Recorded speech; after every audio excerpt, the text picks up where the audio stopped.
बिहार विधान परिषद सचिवालय से वैकेंसी निकली है। तो आइए देखते हैं इस वैकेंसी के बारे में पूरी जानकारी। बहुत ही अच्छी वैकेंसी है, आप इसे भर सकते हैं अगर आप इसके योग्य हैं तो। तो पूरा आप पहले जानकारी ले लीजिए। सबसे पहली बात कि इसमें 3 प्रकार का पोस्ट जो है उसके लिए वैकेंसी निकाली गई है। सहायक प्रशाखा पदाधिकारी, डाटा एंट्री ऑपरेटर और इसके अलावे स्टेनोग्राफर के लिए जो है वो वैकेंसी निकाली गई है। 12 मार्च से ऑनलाइन होना शुरू हुआ है और आखिरी डेट है 2 अप्रैल 2024। 12 मार्च 2024 से ऑनलाइन आवेदन शुरू हुआ है और 2 अप्रैल 2024 इसका आखिरी डेट है। परीक्षा शुल्क भुगतान भी 12 मार्च 2024 से शुरू हुआ है और आखिरी डेट है 2 अप्रैल 2024 तक। इसके बाद अगर हम बात करें पोस्ट के बारे में कि किस-किस कैटेगरी में कितना-कितना पोस्ट है, तो उसके लिए आप हमारे बगल में स्क्रीन पर देख सकते हैं, तीनों ही प्रकार का सहायक प्रशाखा पदाधिकारी, डाटा एंट्री ऑपरेटर और आशु लिपि जो है, इन तीनों में कितने पोस्ट हैं और साथ में किस-किस कैटेगरी में कितना पोस्ट है, वो आप यहाँ पर स्क्रीन पर ध्यानपूर्वक देख सकते हैं। अब हम बात करेंगे एक-एक करके एजुकेशन क्वालिफ़िकेशन की, कि क्या है ये एजुकेशन क्वालिफ़िकेशन इन सबों के लिए, मतलब क्या योग्यता रखी गई है। तो सबसे पहले हम जिस चीज़ की बात करेंगे वो है सहायक प्रशाखा पदाधिकारी की 44,900 से 1,42,400 और इसके अलावे भत्ता वगैरह दिया जाएगा। किसी भी राज्य या केंद्र सरकार से के मान्यता प्राप्त विश्वविद्यालय से स्नातक की उपाधि होना चाहिए, यानी ग्रेजुएशन पास होना चाहिए। हिंदी और अंग्रेजी का टाइपिंग आना चाहिए और इसके अलावे उनके पास जो है वो डोएक या नाइलेट के द्वारा ओ लेवल का सर्टिफिकेट अगर है और कंप्यूटर का उनके पास ज्ञान है, तो वैसी स्थिति में सहायक प्रशाखा पदाधिकारी के लिए आप अप्लाई कर सकते हैं।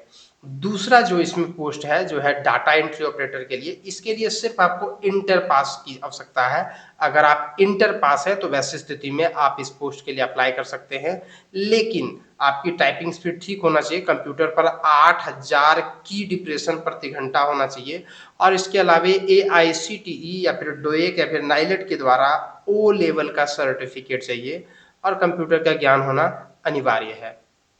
तीसरा प्रकार का जो पोस्ट है वो है आशु लिपि यानी स्टेनो का, और इसमें जो है वो ग्रेजुएशन पास मांगा गया है। आशु लेपन हिंदी में 80 शब्द प्रति मिनट और अंग्रेजी में जो है वो 30 शब्द प्रति मिनट होना चाहिए और इसके अलावे इसमें भी कंप्यूटर का ओ लेवल का सर्टिफिकेट चाहिए।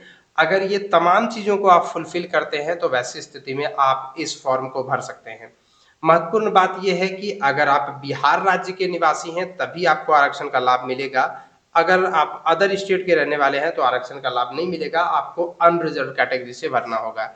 इसके अलावे अगर आप बिहार राज्य से भर रहे हैं, अगर आप बिहार राज्य के निवासी हैं, तो वैसी स्थिति में आप जिस कैटेगरी से भर रहे हैं उसका सर्टिफिकेट भी आपके पास होना चाहिए और जो भी विवाहित महिला पुरुष है उनका जो जाति प्रमाण पत्र होना चाहिए वो उनके पिता के घर से निर्गत होना चाहिए, ना कि पति के घर से। जाति प्रमाण पत्र, आवासीय प्रमाण पत्र और ओबीसी अगर हैं तो non creamy layer OBC certificate भी आपको देने की ज़रूरत है, तभी जाकर के आपको आरक्षण का लाभ दिया जाएगा, अन्यथा आरक्षण का लाभ नहीं दिया जाएगा। अब हम बात कर लेते हैं थोड़ा-सा उम्र की। तो 1 जनवरी 2024 के आधार पर आपके उम्र को कैलकुलेट किया जाएगा। सबसे पहला पोस्ट जो मैंने आपको बताया था सहायक प्रशाखा पदाधिकारी का, इसके लिए न्यूनतम उम्र है 21 साल। तो 1/1/2024 को आपका उम्र 21 साल होना चाहिए। डाटा एंट्री ऑपरेटर के लिए न्यूनतम उम्र है 18 वर्ष, वही डेट को यानी 1 जनवरी 2024 को। और शॉर्ट एंड आशु लिपि के लिए जो है वो भी 21 वर्ष रखा गया है न्यूनतम उम्र 1/1/2024 को।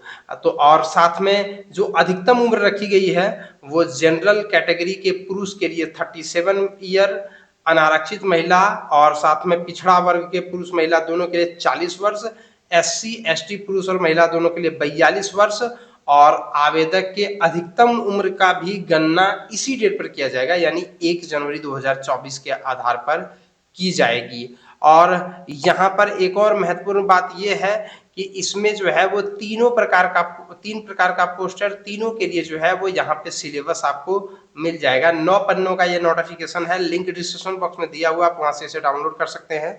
तो यहाँ पर आप देखिए जो है वो सबसे पहले सहायक प्रशाखा पदाधिकारी का ये है सिलेबस, इसके बाद डाटा एंट्री ऑपरेटर का ये है सिलेबस, मतलब ये सारी चीज़ें आपको आनी चाहिए।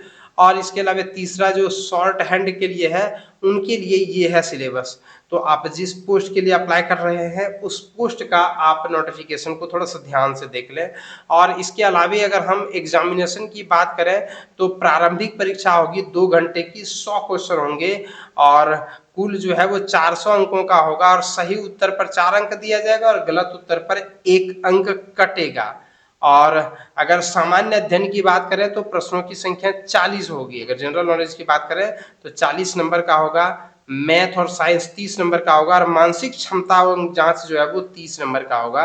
तो टोटल जो है वो 100 क्वेश्चन होंगे। सॉरी, ये नंबर मैंने बोल रहा था, नंबर नहीं बल्कि इतने क्वेश्चन होंगे। तो इस प्रकार से आपको मैंने यहाँ पर बता दिया। अब अगर आप इसके लिए योग्य हैं, एलिजिबल है, तो वैसे स्थिति में आप अप्लाई कर सकते हैं। अब हम बात कर लेते हैं शुल्क की। अगर आप बिहार राज्य के SC ST हैं तो 150 रुपये आपको भुगतान करने की आवश्यकता है।